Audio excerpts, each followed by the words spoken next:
Hello, Steve White, Steve Arts 89. Well, Netflix is getting interesting. The streaming wars is getting interesting. Now, I haven't been paying too much attention to it, but it got some pretty big headlines recently. Basically, instead of getting growth, instead of getting millions of new subscribers, they lost 200,000, which is, I think, a first, or at least the first in a very long period. What does that mean exactly? I mean, they're predicting they're going to lose a couple of million in the next quarter. I'm like, really? Why that many? Oh, because you're going to add advertising. Okay, I understand that. Oh, you're going to cut down on password sharing. Oh, okay, I can understand. Yeah, people are going to go. Because you used to be the only show in town, and you're not the only show in town anymore. Every service, every studio now basically has their own streaming service. And, they used to be the only streaming service. Now they are just like the model of how to do a streaming service, and everyone wants their own piece of that pie. And it's hard to tell how it's going to go. For those of us who've lived through the VHS beta wars and the cable wars and the HD, DVD, Blu-ray wars, and now we're in the streaming wars, it's kind of interesting to see how these play out and see how it ends. I mean, VHS won over beta, even though beta was better quality. Cable just died, was replaced by streaming. Blu-ray won over HD DVD, even though HD DVD was better, but Blu-ray was more, they had a gimmick Blu-ray, people knew what it was. And now the streaming services, it'll be interesting to see what happens. Will we just get a whole bunch of watered down services that basically just offer people's back catalogues? Or will we actually see a couple of people win out and stay on top and actually have the money, the subscribers and the money to actually create new content like Netflix did? I'm not sure what's going to happen. Either the whole thing is going to implode and collapse, and all those little companies that I started up are all just going to die out because they can't get the Netflix money. There isn't that audience there, or I don't know what's going to happen. It's going to be interesting to see. Like I said, we're either going to have a whole bunch that survive and it gets watered down, or we're going to have it all implode and we're just going to have a couple standing, a couple that remain. And people are predicting Disney Plus, Netflix, and there's another one I always mentioned, the other one, was it Hulu? Because we don't have them in Australia. We have Paramount Plus, we have Netflix, but most of the other ones, their content is all put into smaller services like Binge and Stan and ones like that. So I have Binge at the moment, because I do what a lot of people do, because part of the problem with Netflix is their streaming model is they drop shows all at once, and it normally creates a big hullabaloo and a lot of attention, and everyone watches it all at once and everyone's talking about it. But then it's sort of gone in a week. Whereas if you have a weekly show, you build an audience over time, people get used to it. A lot of Netflix shows now, they don't get many seasons because people are afraid to commit to them as well, because they don't expect them to last long, and they just sort of watch them. It's sort of like watching a big movie. So instead of a TV series, which is at least 13 episodes, it used to be 23, 24, 22, 24, 26. Now it's sort of 13, but sometimes you get 8, and 8 really is just a really long movie in parts. It's like a movie in chapters.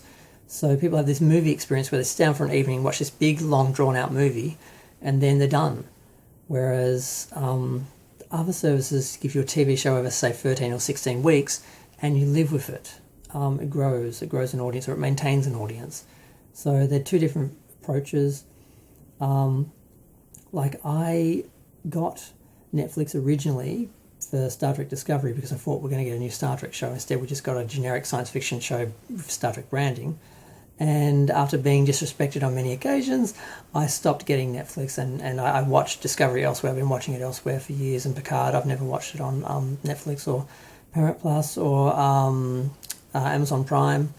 So, because that's the other thing, once something goes online, it's available. You don't even have to stream, or you don't even have to pirate or do anything like that. They're just available, so you don't have to. You can watch them, you don't have to pay. So people don't. And people know that. So if you don't give them convenience, and it's a hassle to get your service and to get the content, they're just going to get it another way because it's no less of a hassle.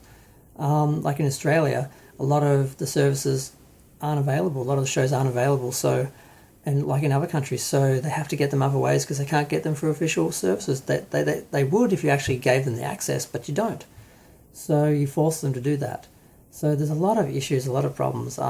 Like I started getting Binge because I wanted to watch, and just like that. And they did over 9 weeks. They did the first 2 episodes and then the 8 following episodes. So it was 9 weeks. I got a 2-week trial, and then I paid for 2 months. But then I stayed because they had Superman and Lois. But Superman and Lois has been inconsistent. I basically had, in the last 2 months, I've had 2 episodes. So I basically just paid a whole month of a subscription service for 1 episode.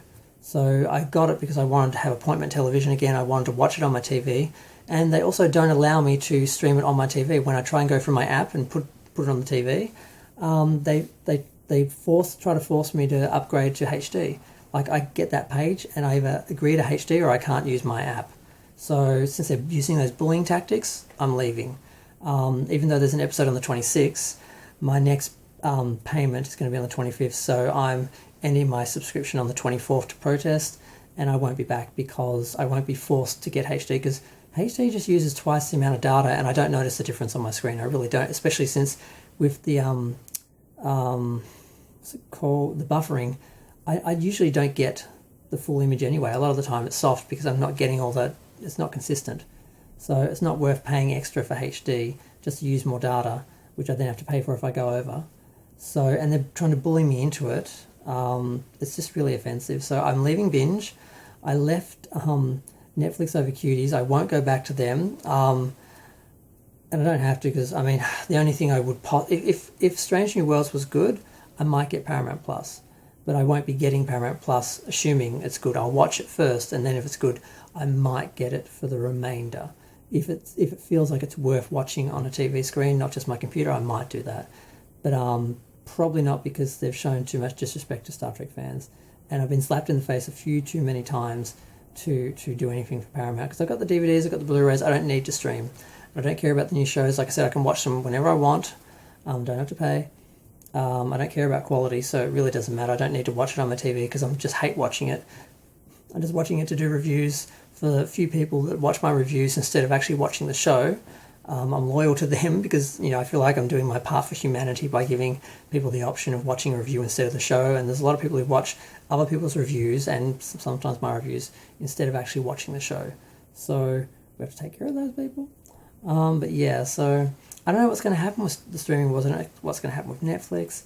If they keep trying these bully tactics and just they're pushing for money, they're just trying to get money any way they can by putting up the prices and cutting off the passwords, and you know, they're not making new shows, and just they're doing everything wrong and just, you know, making themselves less valuable, and they're just going to get less people going to them, and they don't seem to. They're like most businesses. They think they can make people do what they want, and they just don't care about the customer. They don't give you what you want. You give the customer what they want, treat them with respect, they will stay out of loyalty and habit and convenience. If you don't do any of that, they're going to go elsewhere. So I don't know what's going to happen. I don't see Netflix lasting this way. They're going to have to make some serious changes. But I also don't see a lot of the other channels, streaming services, doing really well. Like Disney Plus hasn't grown as much as people thought. Paramount Plus hasn't grown as much as people thought. They were really pushing Star Trek for a while. Picard opened really big in Australia and New Zealand, and then was gone the next week because people saw it, they got hyped up on it, they saw it and was like, this is not Star Trek. They stopped watching it. It's disappeared now, no one cares. And now they're just focusing on Halo, and a lot of people aren't happy with Halo because they've strayed from the game. It's like they've J.J. Abrams it. They've created an alternative universe, and they're doing a show in that where everything's different, and then wondering why the fans aren't tuning in. It's like, why would you make a Halo show and then change it and stray from the Halo source material? Same with Star Trek. Why would you do a Star Trek show, brand name Star Trek show, and not include the elements that are unique to Star Trek, that make it Star Trek? Because they're trying to get the general audience.